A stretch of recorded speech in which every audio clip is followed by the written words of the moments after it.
Dalle bellezze della laguna all'orto botanico di Padova, dalle ville del Palladio alla città di Verona.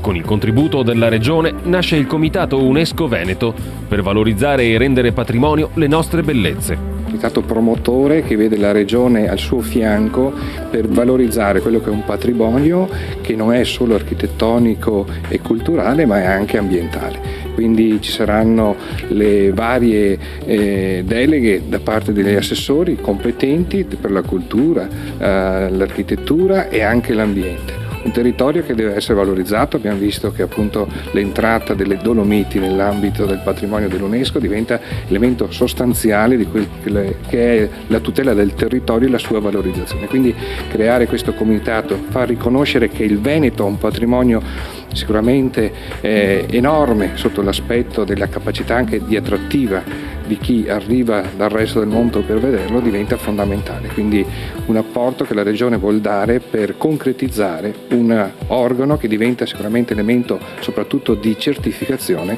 della qualità del nostro Veneto.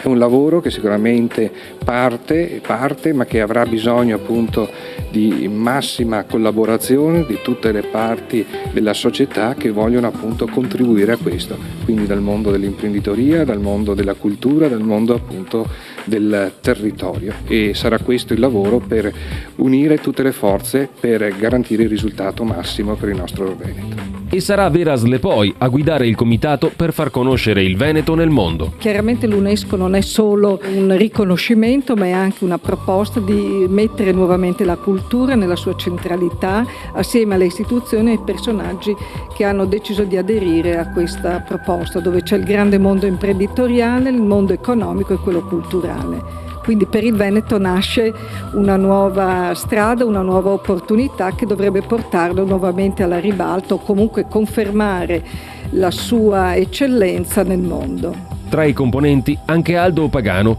presidente della Onlus Amo l'Arte, Amo l'Italia, che ha un unico obiettivo: quello della raccolta di fondi attraverso l'abbinamento arte e eccellenze per dare una mano alla pubblica amministrazione che di soldi ne ha sempre di meno. E siccome i beni culturali noi li consideriamo l'oro d'Italia, va salvaguardato e quindi bisogna che tutti si mettano un po' la mano in tasca, in questo caso fatta a fin di bene, non per pagare solo le tasse, per dare una mano appunto a salvaguardare questo bene, questi beni che non sono replicabili.